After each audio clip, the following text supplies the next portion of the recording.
everyone, on this occasion we will present the results of our analysis of PT Unilever Indonesia annual report. First, the current ratio is calculated the measure of company ability to pay short-term liability using current asset. The standard for assessing this ratio is less than 1 indicate poor performance, a rank of 1 until 2 indicate good performance, and greater than 2 indicate excellent performance. The formula used is current asset divided by current liability. Based on PT Unilever Indonesia financial report data, the current ratio is 0.74. This result indicates that PT Unilever Indonesia current ratio is in the poor category, indicating the company relatively low liquidity, as 1 rupiah of current liability is only created by 0.74 rupiah. Second, the quick ratio. Measure a company's ability to pay current liability without relying on inventory. The assessment category for result is if the result is less than 1, it indicates poor. If it is between 1 and 1.5, it indicates good. And if it is greater than 1.5, it indicates excellent. The calculation formula is to subtract inventory from current asset and then divide by current liability. PT Unilever Indonesia result is 0.57, which fall in the poor category. This result indicates that the most liquid current assets are insufficient to cover all current liabilities. The third cost ratio is using to measure a company's ability to pay current liability using only cash and cash equivalent. The standard assessment category is if the result is greater than 0.5, it's considered poor. In the range of 0.5 to 1, it's considered good, and greater than 1 is considered excellent. The calculation formula is cash divided by current liabilities. The result for PT Unilever Indonesia is 0.4 times, which fall into the poor standard category. This result means that available cash is only sufficient to cover approximately 40%. The first ratio calculation is gross profit margin, which aims to measure the ability to generate gross profit from sales. The standard assessment category is less than 20%, meaning less than 20%, meaning good, and above 40%, meaning very good. The calculation formula is gross profit divided by sales and multiplied by 100%. From the annual report data of PT Unilever Indonesia, the result is 46.95%, which is included in the very good category. This result shows that for every 100 rupiah of sales, the company earned a gross profit of 46.95 rupiah. Alright, moving forward, I will explain the analysis result regarding the net profit margin or net profit margin ratio PT Unilever Tbk based on the data available of financial statement. By definition, this ratio shows percentage of net profit that company successfully generate from its total revenue or net sales. NPM serves as primary indicator to measure how effectively management can control daily expense and maximize the remaining profit to be taken home as net income regarding the general average or ideal standard in the business world. A figure between 10% to 15% is generally considered healthy. However, if we look specifically at consumer goods or fast-moving consumer goods industry, in the ideal average is usually higher, ranging between 20% and 18%. To understand fluctuation of this percentage in depth, we need to dive into the three indicator conditions and their respective meaning. The first condition is if the net profit margin is below 5%, which is categorized as low condition. This figure indicates indicates poor efficiency in the company operation. The profit generated is considered very thin, usually triggered by high production costs, wasteful operating expense, or extended price wars in the market. Consequently, companies in this condition become highly vulnerable and face a high risk of financial loss even with a slight drop in the sales volume. The second condition, when the ratio in the range of 10% to 20%, which is categorized as a high, healthy, or ideal condition. This figure indication that the company's management is quite efficient and prudent in controlling both operational and production costs. Companies in the range typically possess strong pricing power in the market, enable them to generate stable, consistent, and safe net profit from their total sales activity. The third condition is if the ratio successfully exceeded 20%, which in a category is a very high condition. This achievement significantly highly superior, extraordinary, and impressive management performance, especially regarding overall cost efficiency within the company. Aside from internal efficiency, a figure above 20% can also be a strong indicator of a large stream of non-operation income, such as gains from the sale of a valuable company asset. Now, let us dissect the actual condition present in our financial statement. Based on the income statement and other comprehensive income data profit, PT Unilever Indonesia Tbk recorded net sales of 31,943,461,000 rupiah and net profit after tax earning after tax of 7,641,161,000 rupiah. Took the application standard accounting formula, which is a net profit margin equal as earning after tax dividend by net sales multiplied by 100%. The calculate is 7,641,161,000 rupiah divided by 31,943,461,000 rupiah. Then multiplied by 100%, which ultimately yields final percentage figure of 23.92% Based on the standard indicator range we discussed earlier, PT Unilever Indonesia Tbk figure of 23.92% absolutely falls into the very high category.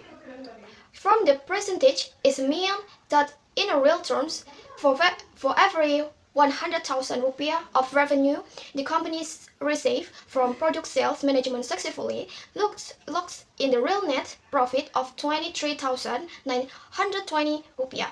After dedicating a component of production cost operational expense, bank interest and tax obligation, this percentage is considered exceptional highly for the consumer good industry, and in the theory, this demonstrates that a company management process an excellent level efficiency in controlling overall expense as well as a strong product competitiveness in the market. However, looking at the real world context, while the percentage is remarkable high and positive, we must formally note together that this surge does not purely come from daily product sales like soap or food. Instead, this massive spike was also driven by corporate action in the form of selling specifically business segment or asset, which is recorded under discounted operation, which personally contributed a massive profit for the company in the year 2025 in conclusion. While their core operations are fundamentally efficient and high figure of 23.92% was heavily assisted by non-operation income from the asset sales. Next, I will explain the operating income ratio or operating profit margin ratio. This ratio is used specifically to measure the pure efficiency level of a company's core business activity in general profit, before being influenced with external factors such as financial interest costs, bank fees, and tax obligation. In the academic world and among financial practitioners, the industry standard considered healthy for this ratio generally range between 10% to 15%.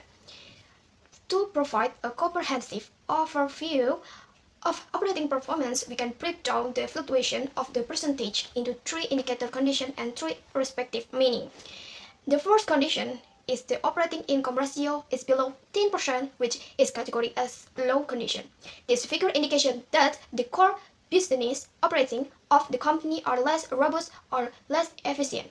This issue usually stems for floated direct production costs or cost of goods sold, or it can also because by expense, marketing and administrative expense, which ultimately eroded operating profit before interest and tax. The second condition is when the ratio is the range of 10% to 20%, which are categorized as healthy or ideal condition. A figure is a range indication that a daily business activity from upstream to downstream with the company run very healthy, efficiently, and possess a competitive edge. This condition also reflects that the company products sell well in a market will operate profit margin with safe limit. The third condition is if the ratio successfully exceeded 20%, which is categorized as very strong condition. This very high percentage signify extraordinary pure operation efficiency for management. In this position, the company typically has fully control over their production costs and possesses very high bargaining power, both against suppliers and consumers in the market. Now, let us review the real calculation based on the data contained in the financial statement file. From the company's income statement, PT Unilever Indonesia Tbk record an operating profit or earning before interest and tax of 4,592,021,000 rupiah, with total net sales of 31,943,461,000 rupiah. So the applicable standard accounting formula, which is operating income ratio equal earning before interest and tax divided by net sales multiplied by 100%. We pull in the figure which is 4,592,021,000 rupiah divided by 31,943,461,000 rupiah. Then multiply by 100%, resulting in the financial outcome of 14.38%. The figure of 14.38% absolutely places PT Unilever Indonesia Tbk into health and ideal category because it sits right within the quote industry standard rate. This value clearly shows that for every 100,000 rupiah of sales that occur in the market, the company core operation activity successfully contributed a clean operating profit of 14,318 rupiah before we deduct by interest and tax expense. In the real world condition, this ratio is actually most accurate and honest indicator to assess the daily business health of Unilever. This figure of 14.38% is a strong artifice that the company's core business fundamentally remains solid, healthy, and highly efficient in general profit from its main operation trade. The ratio reaffirms that Unilever's core business is independently highly healthy and profitable. To close, we can see quite interest gap between this operation value of 14.38% and the final net profit margin, which previously stood at 23.92%. This significant difference occurs not because the sales performance of daily soup or food suddenly skyrocketed, but because there was massive non-operation income item in the year 2025, namely the gain for corporate action in the form selling asset or discontinued operation. This reinforced The argument that while their daily core business is healthy at 14.38%, their final net profit received a huge financial injection for that asset sale. The third ratio that I will analyze in the depth is earning power of total investment. This ratio has a very crucial function, which is measure of productivity level of all assets owned by the company, both tangible assets such as factories, building, production, machinery, and current assets such as cash and inventory. In general, the company's operating profit or earning before interest and tax. In the study of financial management, the general industry standard consider efficient for this ratio is above 10% to 12%. To analyze the fluctuation in the percentage of this ability to generate profit on investment, we can divide it into three value range indicator and their theoretical meaning. The first range condition is if the earning power figure below 5%, which categorized as low condition. This figure below 5% indicate that the utilization and management of assets within the company are running ineffectively. This condition reflects that many assets owned by the company are passive in specification, damaged, or not used maximally to support the daily production chain process essential from general operating profit.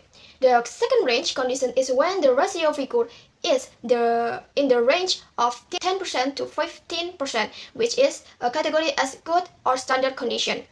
This percentage indicates the company management has been able to utilize all of its assets and research normally, healthy and productively. This means that every rupiah of capital invested and embedded with those assets successfully provide comparable and a proportional return in operating profit. The third range condition is if the ratio figure successfully exceeds 20%, which is categorized as a very superior condition. Breaking above 20% indication that management perform in managing investment is highly effective. The company is assessed as capable of optimizing all of resources investment aggressively and as efficiently, so that not single asset is left idle without making a real contribution to general financial return for the company.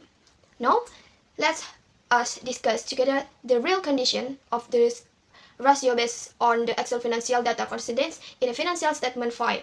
In the company statement of financial position and income statement item, PT Unilever Indonesia Tbk is recording to have post an operating profit earning before interest and tax of 4,592,021,000 rupiah, while the total asset managed are 20,017,339,000 rupiah. So the application standard financial accounting formula, which is earning power of a total investment equals earning before interest and tax divided by total asset multiplied by 100%.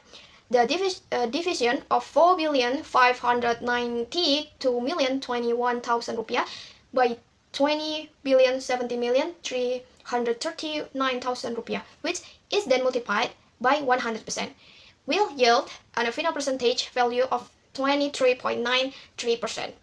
Based on the theoretical reference and indicator presented previously, PT Unilever Indonesia Tbk figure of 23.9% absolutely place the company into the very superior category because it's a position well above 20%. So the real meaning of achieving this percentage of 23.93% is simply but that for every 100,000 rupiah of total asset managed by the company, such a factory infrastructure, operational machinery, operational cash, and product inventory, all of these asset components are able to work very effectively and productively to generate pure operation profit value of 23,930 rupiah. This figure above 20% is clear proof of the highly superior effectiveness. Level of PT Unilever Indonesia Tbk management is utilizing their total asset. The result of this analysis confirm that assets owned by Unilever are proving to be utilized maximally to bring optimal financial return, and management does not allow the company's wealth to become unproductive passive asset. The company is proven capable of optimize all research it holds so that the investment made in all of this asset instrument a profit a very high added value. Alright, the last ratio that I will discuss in this financial statement analysis is return on investment or ROI. This ratio is also often referred to as return on asset or ROA because in the principle this ratio compares the final net profit obtained by the company with the total asset it owns. The main purpose of this ROI calculation is to measure how much real profit investor or capital owner successfully get from the total wealth managed by the company management. In the world of investment and financial performance assessment and investment standard rated as healthy, safe, and normally is generally above the range of 5% to 10%. To discuss a fluctuation in the percentage of this return on investment ratio in depth, we can classify it into three condition indicator and their theoretical meaning.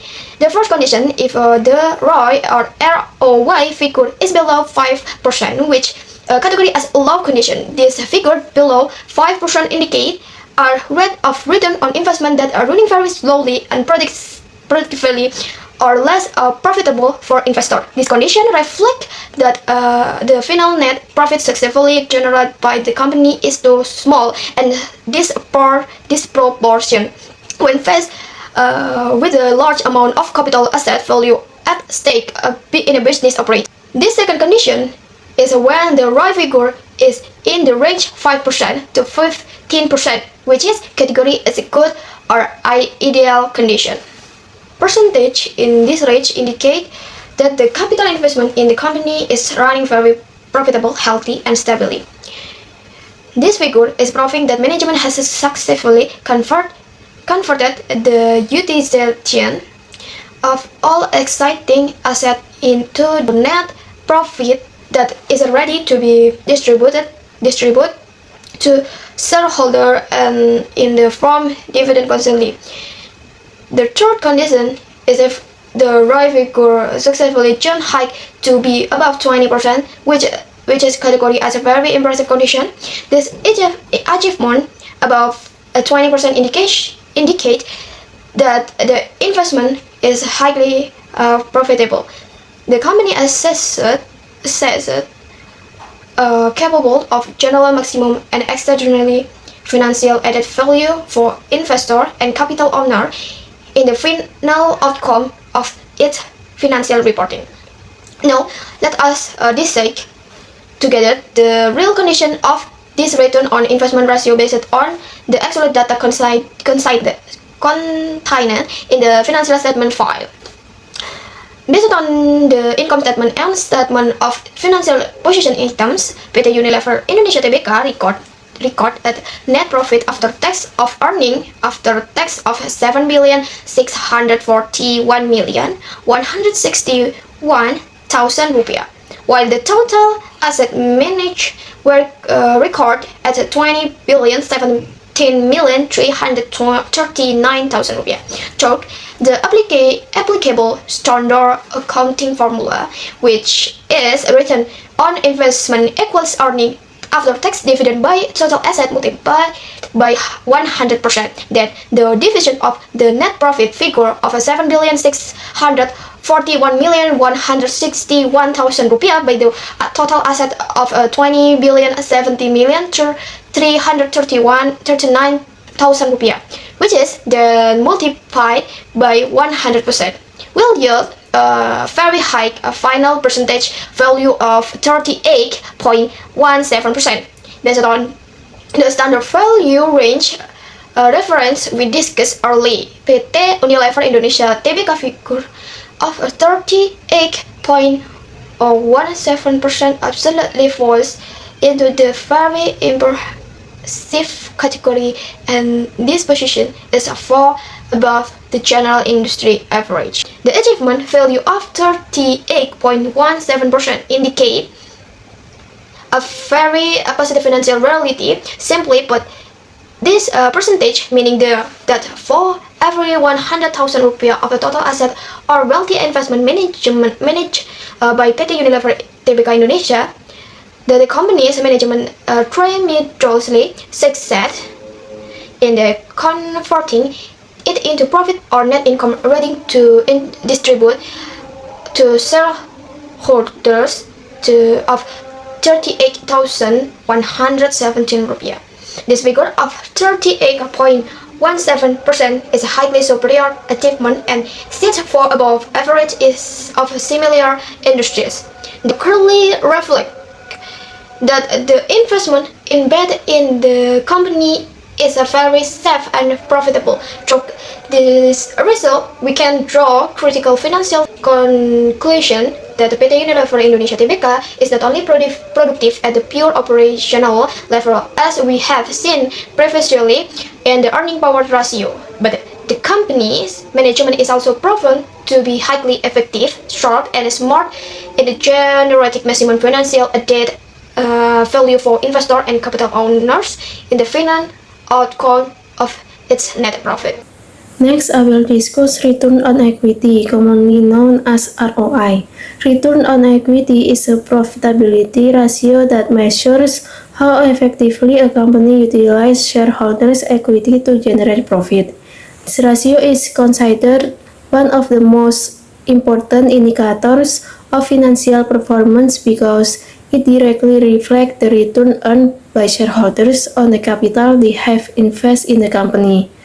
As a result, investors often pay close attention to this ratio when evaluating whether a company is capable of generating satisfactory return from its available resource. The formula used to calculate return on equity is net profit divided by total equity multiplied by 100%. Based on the financial statement of PT Unilever Indonesia, the company's net profit amount to 7,641,161 rupiah, while total equity amount to 4,475,118 rupiah. After applying the formula, the return on equity ratio is 170.75%. This result means that for every 100 rupiah invested by shareholders, PT Unilever Indonesia was able to generate approximately 170.75 rupiah in net profit. This is an exceptionally strong result because, according to common financial standards, a return on equity above 20% is already considered very good. Therefore, a ratio of 170.75% indicates outstanding profitability and excellent utilization of shareholders' funds. From an analytical perspective, this high ratio demonstrates that the company has been highly successful in converting shareholders' investment into earnings. It reflects effective management decision, efficient business operation, and the company's ability to maximize the use of its available capital. In addition, the results suggest that the company has a strong competitive position within the consumer goods industry, enabling it to generate substantial profits from its operations. The high ROI also provides valuable information from investors. Companies with strong return on equity ratio are generally viewed as attractive investment opportunities because they demonstrate the ability to generate significant returns from invested capital. Consequently, the strong performance achieved by PT Unilever Indonesia can contribute positively to investor confidence and support the company's reputation in the capital market. Furthermore, the ratio indicates that management has been effective in creating value for shareholders. By utilizing equity efficient, the company is able to generate higher earnings without requiring excessive additional investment. This reflects sound financial management and a strong commitment to maximizing shareholder wealth. Overall, the return on equity analysis show that PT Unilever Indonesia possesses excellent profitability and demonstrate a highly efficient use of shareholders' capital. This should confirm the company's ability to generate strong return and maintain a favorable position within its industry.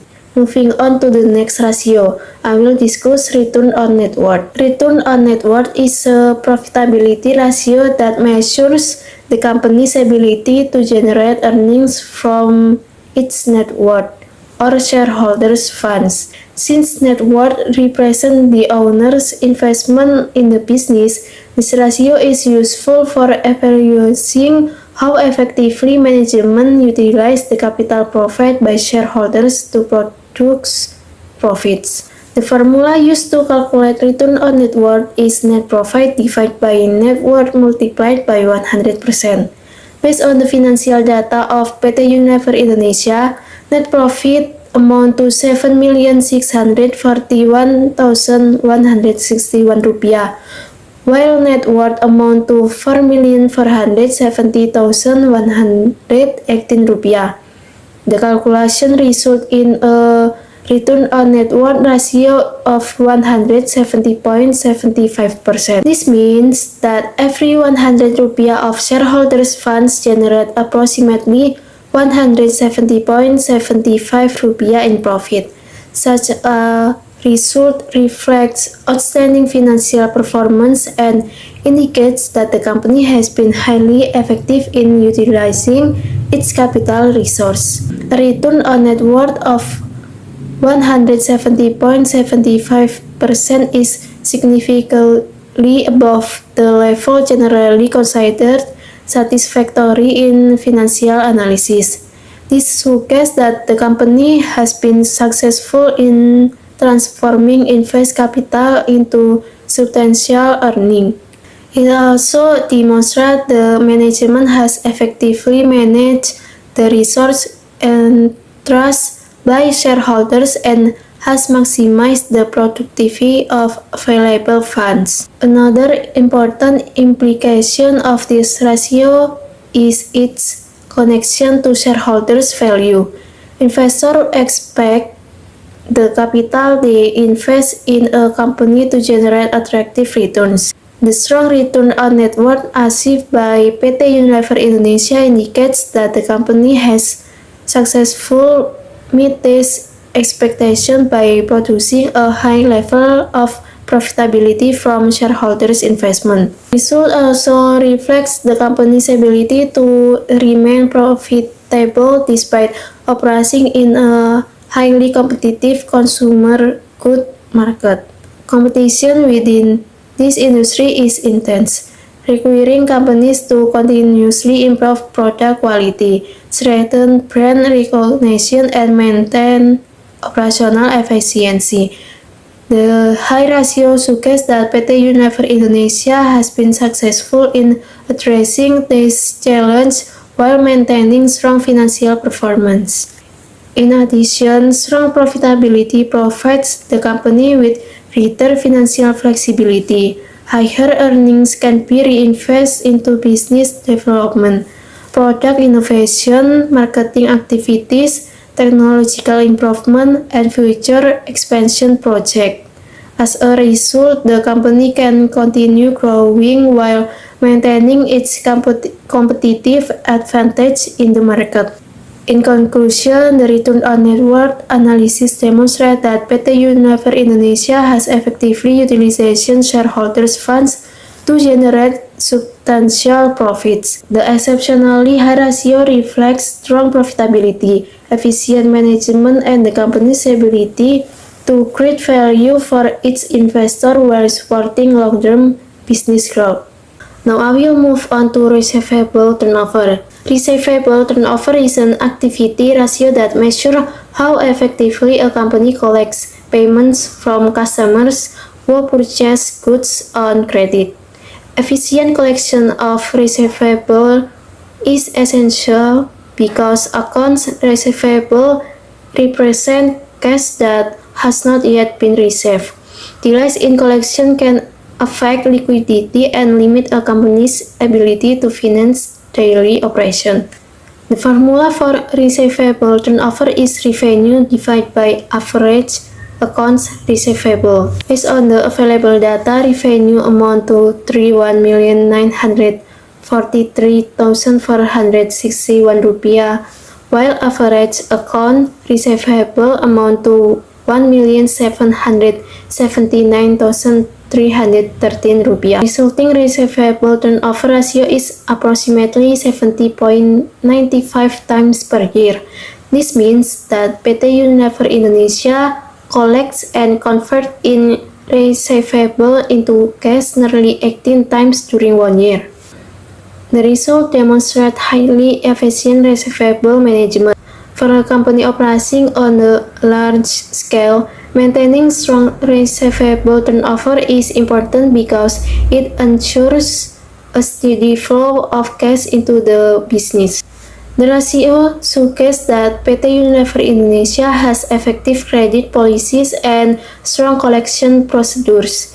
Customers generally fulfill their payment obligations in a timely manner, reducing the risk of overdue accounts and bad debts. A high receivable turnover also improves liquidity, allowing the company to fund operation, purchase raw materials, pay suppliers, and invest in growth opportunities without excessive reliance on external financing. In addition, efficient receivable management reflects operational discipline and contributes to overall financial stability. Finally, I will discuss inventory turnover. Inventory turnover measures how many times inventory is sold and replaced during a specific period. Inventory management is especially important for PT Unilever Indonesia because the company produces and distributes a wide range of consumer products that must remain available to meet customer demand. The formula for inventory turnover is revenue divided by inventory.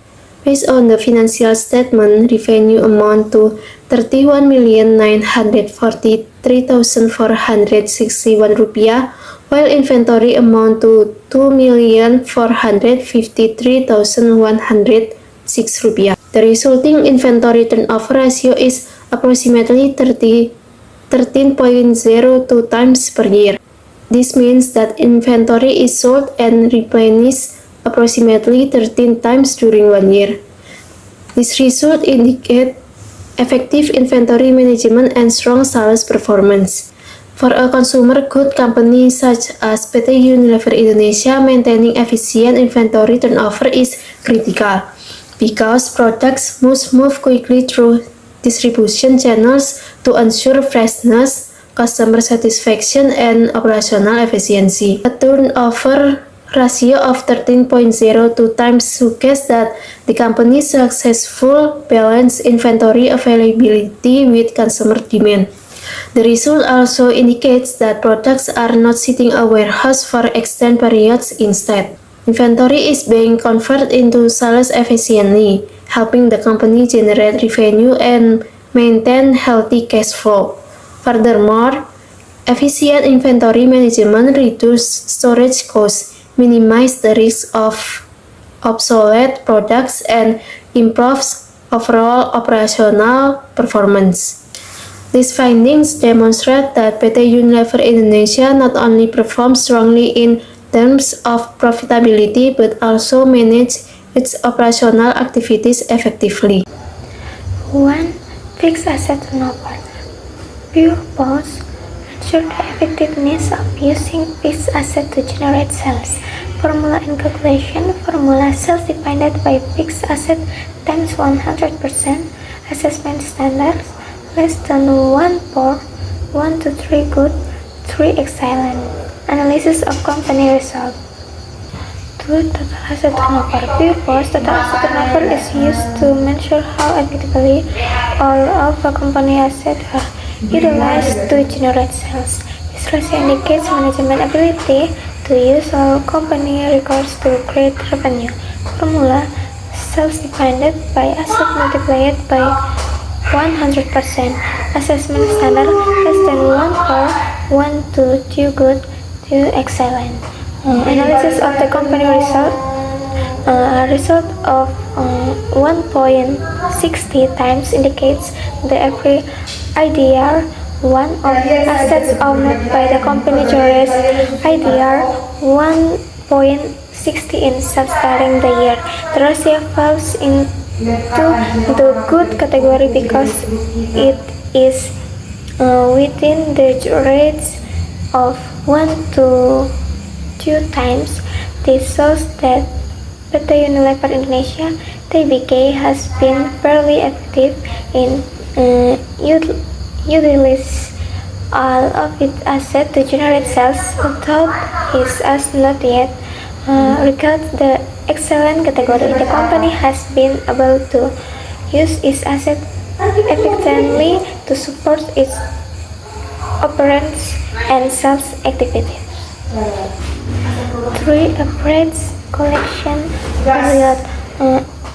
The average collection period is used to measure the average time required for a company to collect receivables from customers after credit sales have been made. This ratio helps assess the effectiveness of the company's credit policy and accounts receivable collection process.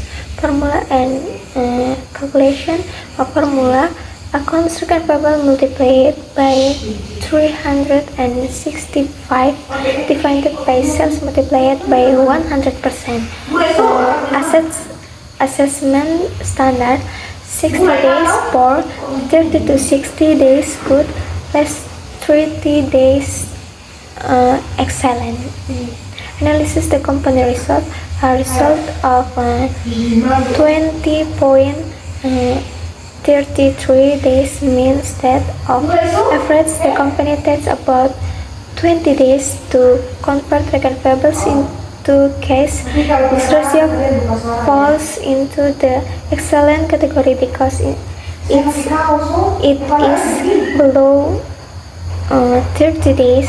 The faster receivables are collected, the faster company obtains cash of finance its operational activity. A short collection period also indicates that the risk of uncollectible receivables is relatively low. 4. Working capital turnover. Working capital turnover is used to measure the ability of working capital to generate sales. This ratio shows how efficiently the company uses its working capital to support sales activities. Formula: sales divided by current asset minus current liabilities times 100%. Analysis of the company's result. A result of minus 8.69 times indicates that the company has negative net working capital as current liabilities exceed current assets. In theory, this condition is often considered unfavorable because the company faces a higher liquidity risk in meeting its short-term obligation. However, for a fast-moving consumer goods company such as PT Unilever Indonesia (Tbk), negative working capital does not always indicate financial problems. This may occur because 1. Inventory turnover is very fast. 2. Cash sales are greater than credit sales. 3. The company can face long payment terms from suppliers. 4. Operation cash flows is very strong. Under this condition, the company can still operate effectively even though its net working capital is negative. I will compare one of the several financial report notes of PT Unilever Indonesia.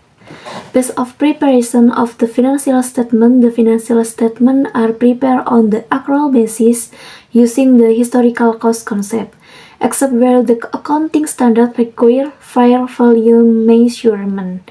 The statement of cash flow is prepared using the direct method and present the change in cash and cash equivalent from operating, investing, and financial activities.